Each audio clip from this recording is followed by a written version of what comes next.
ಅಭ್ಯರ್ಥಿಗಳ ಪಾದಯಾತ್ರೆ ಯಾವ ರೀತಿ ಇರುತ್ತೆ, ಸಿದ್ಧತೆ ಯಾವ ರೀತಿಯಾಗಿದೆ ಎಲ್ಲದರ ಬಗ್ಗೆ ಮಾಹಿತಿ ಕೊಡೋದಕ್ಕೆ ಪೊಲಿಟಿಕಲ್ ಬ್ಯೂರೋ ಹೆಡ್ ವಿಜಯ್ ನೇರ ಸಂಪರ್ಕದಲ್ಲಿ ಜಾಯಿನ್ ಆಗ್ತಿದ್ದಾರೆ. ವಿಜಯ್, ಬಹಳ ಕುತೂಹಲ ಇರೋದು ಪಾದಯಾತ್ರೆ ಏನು ಆರಂಭ ಆಗುತ್ತೆ, ಸಿದ್ಧತೆ ಭದ್ರತೆಯ ವಿಚಾರಕ್ಕೆ ಸಂಬಂಧಪಟ್ಟಂತೆ ಮಾಹಿತಿ ಕೊಡಿ. ಅದರ ಜೊತೆಗೆ ಬಿಜೆಪಿಯಲ್ಲೇ ಒಗ್ಗಟ್ಟು ಪ್ರದರ್ಶನ ಆಗುತ್ತಾ, ಯಾವೆಲ್ಲ ನಾಯಕರು ಭಾಗಿಯಾಗ್ತಾರೆ ಅನ್ನೋದು ಬಹಳ ಕುತೂಹಲ.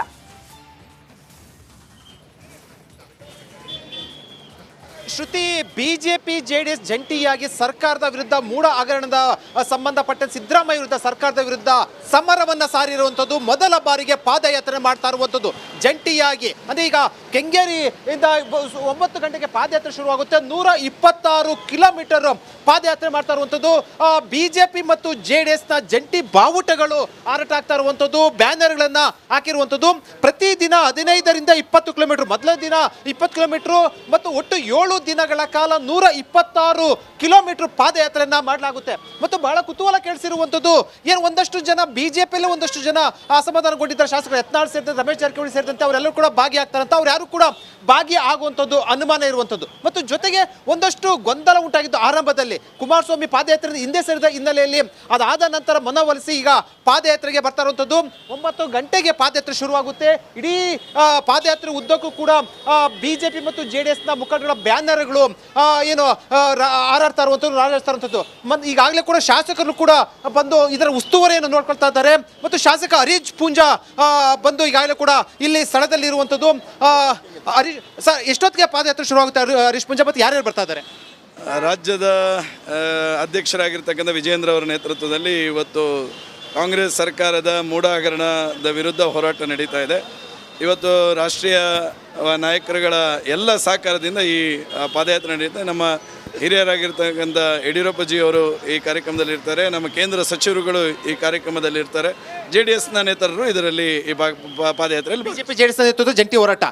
ನಿಮ್ಮೊಂದಷ್ಟು ಅಸಮಾಧಾನ ಇರುವಂಥದ್ದು ಬಿಜೆಪಿಯಲ್ಲಿ ರಮೇಶ್ ಜಾರಕಿಹೊಳಿ, ಯತ್ನಾಳ್ ಇವರೆಲ್ಲರೂ ಕೂಡ ಬಹಿರಂಗ ಅಸಮಾಧಾನ, ಅವರೆಲ್ಲರೂ ಕೂಡ ಬರ್ತಾರಂತ ಅನ್ಸುತ್ತಾ? ಖಂಡಿತ ಕೊಟ್ಟಿದ್ರ ಯಾವ ಅಸಮಾಧಾನನೂ ಇಲ್ಲ. ಎಲ್ಲರೂ ಒಂದಾಗಿ ಕಾಂಗ್ರೆಸ್ ಸರ್ಕಾರದ ವಿರುದ್ಧ ಹೋರಾಟ ಮಾಡಿ. ಕಿಲೋಮೀಟರ್ ಮತ್ತು ಎಷ್ಟು ಪ್ರತಿದಿನ ಎಷ್ಟು ಯಾವ ರೀತಿ ಇರುವಂಥದ್ದು? ಪ್ರತಿದಿನ ಸುಮಾರು 20 ಕಿಲೋಮೀಟರ್ಗಳ ಪಾದಯಾತ್ರೆ ನಡೀತದೆ. ಬೆಳಗಿನ ಸೆಕ್ಷನ್ ಅಲ್ಲಿ 10 ಕಿಲೋಮೀಟರ್, ಮಧ್ಯಾಹ್ನ ನಂತರ ಪಾಲ್ಕೊಳ್ತಾರೆ. ಸುಮಾರು 20-25 ಸಾವಿರಕ್ಕಿಂತಲೂ ಹೆಚ್ಚಿನ ಜನ ನಿತ್ಯ ಭಾಗವಹಿಸ್ತಾರೆ.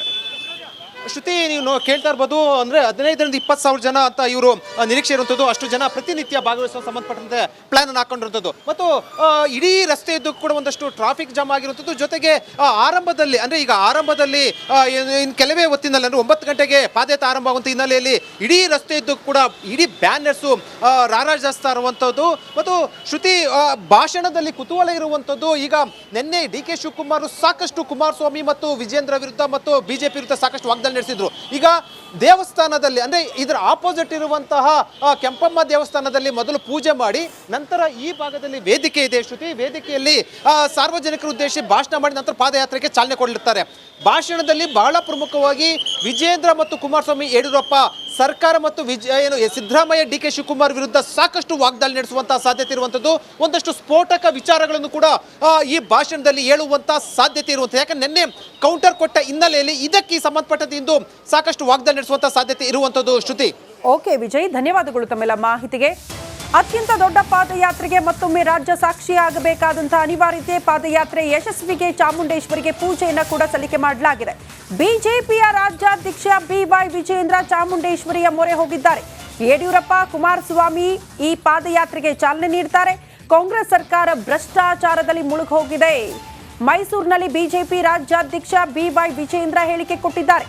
ಬರೀ ಮೂಡ ಅಂತ ಅಲ್ಲ, ರಾಜ್ಯ ಸರ್ಕಾರದ ಭ್ರಷ್ಟಾಚಾರಗಳ ವಿಚಾರಕ್ಕೆ ಸಂಬಂಧಪಟ್ಟಂತೆ ಈ ಪಾದಯಾತ್ರೆ ಅನ್ನುವಂತಹ ವಿಚಾರವನ್ನ ಆರಂಭದಿಂದಲೂ ಕೂಡ ಬಿಜೆಪಿಯ ರಾಜ್ಯಾಧ್ಯಕ್ಷ ಹೇಳ್ತಾ ಬಂದಿದ್ರು. ಹಾಗೆ ಈಗಲೂ ಕೂಡ ಮತ್ತೊಮ್ಮೆ ಅದನ್ನ ಪುನರುಚ್ಚರಿಸಿದ್ದಾರೆ. ದೃಶ್ಯ ನೋಡ್ತಾ ಇದ್ದೀವಿ.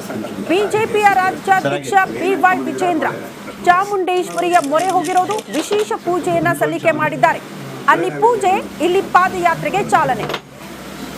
ಆ ನಂತರ ವಿಜಯೇಂದ್ರ ಅವರು ಕೂಡ ಪಾದಯಾತ್ರೆಯಲ್ಲಿ ಭಾಗಿಯಾಗ್ತಾರೆ. ಅದಕ್ಕೂ ಮುನ್ನ ಅಂದ್ರೆ ಪಾದಯಾತ್ರೆ ಆರಂಭಕ್ಕೂ ಮುನ್ನ ಚಾಮುಂಡೇಶ್ವರಿಯ ಮೊರೆ ಹೋಗಿರುವ ದೃಶ್ಯ. ಕಾರಣ, ಈ ಪಾದಯಾತ್ರೆ ಅತ್ಯಂತ ದೊಡ್ಡ ಮಟ್ಟದಲ್ಲಿ ಯಶಸ್ಸಾಗಬೇಕು ಅನ್ನೋ ಕಾರಣದಿಂದ ದೇವರ ಮೊರೆ ಹೋಗಿರುವ ದೃಶ್ಯ ನಾವು ಗಮನಿಸ್ತಾ ಇದ್ವಿ. ಈ ಹಿಂದೆ ಬಳ್ಳಾರಿ, ಮೇಕೆದಾಟು ಪಾದಯಾತ್ರೆಗಳು ಕಾಂಗ್ರೆಸ್ ಪಾಳ್ಯದಿಂದ ಆಗಿತ್ತು. ಬಟ್ ಈಗ ಬಿಜೆಪಿ ಮೂಡ ವಿಚಾರಕ್ಕೆ ಸಂಬಂಧಪಟ್ಟಂತೆ ಅತ್ಯಂತ ದೊಡ್ಡ ಪಾದಯಾತ್ರೆಯನ್ನು ಹಮ್ಮಿಕೊಂಡಿದೆ. ಎಷ್ಟರ ಮಟ್ಟಿಗೆ ಯಶಸ್ವಿಯಾಗುತ್ತೆ ಅನ್ನೋದು ಪ್ರಶ್ನೆ. ಯಾಕೆ ಈ ಪ್ರಶ್ನೆ ಬರುತ್ತೆ ಅಂದ್ರೆ ಬಿಜೆಪಿ ಪಾಳ್ಯದಲ್ಲೇ ಒಡಕು.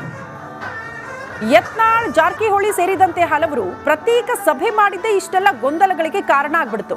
ಬಟ್ ಈಗಿರುವಂತಹ ಪ್ರಶ್ನೆನೂ ಅಷ್ಟೇ, ಬಸವರಾಜ ಬೊಮ್ಮಾಯಿ, ಡಿ.ವಿ. ಸದಾನಂದ ಗೌಡ್ರು, ಹಾಗಾಗಿ ದೊಡ್ಡ ದೊಡ್ಡ ನಾಯಕರು ಕೂಡ ಈ ಪಾದಯಾತ್ರೆಯಲ್ಲಿ ಭಾಗಿಯಾಗ್ತಾರಾ ಈ ಪ್ರಶ್ನೆ ಇದೆ. 7 ದಿನ ಪಾದಯಾತ್ರೆ, ಒಂದು ದಿನ 10,000ಕ್ಕೂ ಹೆಚ್ಚು ಜನ ಕಾರ್ಯಕರ್ತರು ಭಾಗಿಯಾಗುವಂತಹ ಪ್ಲಾನ್. ದಾರಿ ಉದ್ದಕ್ಕೂ ಕೂಡ ಅಲ್ಲಲ್ಲಿ ಸಮಾವೇಶಗಳನ್ನ ಮಾಡುವಂತಹ ಪ್ಲಾನ್ ಅನ್ನ ಕೂಡ ಬಿಜೆಪಿ ಮಾಡ್ಕೊಂಡಿದೆ. ಅಂದ್ರೆ ದೋಸ್ತಿಗಳು ಮಾಡ್ಕೊಂಡಿದ್ದಾರೆ. ದೃಶ್ಯ ನಾವು ಗಮನಿಸ್ತಾ ಇರೋದು, ಒಂದ್ ಕಡೆ ಚಾಮುಂಡೇಶ್ವರಿ ಮೊರೆ ಹೋಗಿರೋದು, ಆನಂತರ ಪ್ರಾರ್ಥನೆಯನ್ನ ಸಲ್ಲಿಸಿ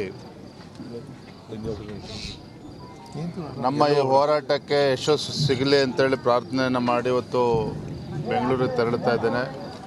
ಕೆಂಗೇರಿಯಿಂದ ನಮ್ಮ ಪಾದಯಾತ್ರೆ ಇವತ್ತು ನಮ್ಮ ಹಿರಿಯ ನಾಯಕರಾಗಿರ್ತಕ್ಕಂಥ, ರೈತ ನಾಯಕರಾಗಿರ್ತಕ್ಕಂಥ ಹೋರಾಟಗಾರರು ಸನ್ಮಾನ್ಯ BS ಯಡಿಯೂರಪ್ಪನವರು, ಮಾನ್ಯ HD ಕುಮಾರಸ್ವಾಮಿ ಅವರು ಕೂಡ ಈ ಕಾರ್ಯಕ್ರಮವನ್ನು ಚಾಲನೆ ನೀಡ್ತಾ ಇದ್ದಾರೆ ಪಾದಯಾತ್ರೆಗೆ. ನಮ್ಮ ಉದ್ದೇಶ ಈ ರಾಜ್ಯದಲ್ಲಿ ಅಹಿಂದ ಹೆಸರು ಹೇಳಿಕೊಂಡು ಅಧಿಕಾರದ ಚುಕ್ಕಾಣಿಯನ್ನು ಹಿಡಿದಿರ್ತಕ್ಕಂಥ ಸಿದ್ದರಾಮಯ್ಯನವರ ನೇತೃತ್ವದ ಕಾಂಗ್ರೆಸ್ ಸರ್ಕಾರ ಆ ಅಹಿಂದ ಸಮುದಾಯಗಳಿಗೆ ಇವತ್ತು ದ್ರೋಹ ಬಗೆದಿದ್ದಾರೆ. ಭ್ರಷ್ಟಾಚಾರ ಮಿತಿಮೀರಿ ಹೋಗಿದೆ. ಇವೆಲ್ಲವಕ್ಕೂ ಸಹ ಇತಿಶ್ರೀ ಹಾಡಬೇಕು. ತುಳಿತಕ್ಕೆ ಒಳಗಾಗಿರ್ತಕ್ಕಂಥ ಸಮುದಾಯಗಳಿಗೆ ಮೀಸಲಿಟ್ಟಿರ್ತಕ್ಕಂಥ ಹಣ ಇವತ್ತೇನು ಲೂಟಿ ಮಾಡಿದ್ದಾರೆ, ಆ ಸಮುದಾಯಗಳಿಗೆ ತಲುಪಬೇಕು. ಯಾರು ತಪ್ಪಿತಸ್ಥರಿದ್ದಾರೆ ಅವ್ರಿಗೆ ಶಿಕ್ಷೆ ಆಗಬೇಕು. ಈ ಒಂದು ನಿಟ್ಟಿನಲ್ಲಿ ನಾವು ಪಾದಯಾತ್ರೆಯನ್ನು ಹಮ್ಮಿಕೊಂಡಿದ್ದೇವೆ. BJP ಮತ್ತು JDS ಸಾವಿರಾರು ಸಂಖ್ಯೆಯಲ್ಲಿ ರಾಜ್ಯದ ಮೂಲೆ ಮೂಲೆಗಳಿಂದ ಈ ಪಾದಯಾತ್ರೆಯಲ್ಲಿ ಭಾಗವಹಿಸ್ತಾ ಇದ್ದಾರೆ. ವಾಲ್ಮೀಕಿ ಅಭಿವೃದ್ಧಿ ನಿಗಮದ ಹಗರಣ ಮತ್ತು ಮೂಡ ಹಗರಣ ಇವೆರಡು, ಮತ್ತು SCP TSPಯಲ್ಲಿ ಏನು ಹಣವನ್ನು ವರ್ಗಾವಣೆ ಮಾಡಿಕೊಂಡಿರ್ತಕ್ಕಂಥದ್ದು, ಸೊ ಎಲ್ಲ ವಿಚಾರಗಳನ್ನು ಇಟ್ಕೊಂಡು ಇಂದಿನಿಂದ ಪಾದಯಾತ್ರೆನ ಪ್ರಾರಂಭ ಮಾಡಿದ್ದೇವೆ. ಇವತ್ತು 8 ದಿನಗಳ ಈ ಪಾದಯಾತ್ರೆ ಬೇರೆ ಬೇರೆ ಜಿಲ್ಲೆಗಳ ಮೂಲಕ ನಿರಂತರವಾಗಿ ಸಾಗ್ತದೆ.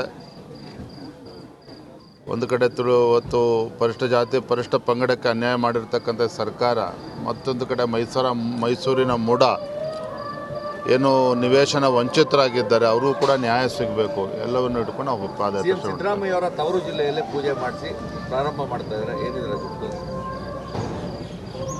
ನೋಡಿ, ತಾಯಿ ಚಾಮುಂಡೇಶ್ವರಿ ಈ ನಾಡಿನ ಅಧಿದೇವತೆ. ಇವತ್ತು ರಾಜ್ಯಕ್ಕೆ ಅನ್ಯಾಯ ಆದಾಗ, ರಾಜ್ಯ ಸಂಕಷ್ಟದಲ್ಲಿದ್ದಾಗ ಆ ತಾಯಿಯಲ್ಲಿ ಪ್ರಾರ್ಥನೆ ಸಲ್ಲಿಸಿ ನಮ್ಮ ಹೋರಾಟಕ್ಕೆ ಯಶಸ್ಸು ಸಿಗಬೇಕು.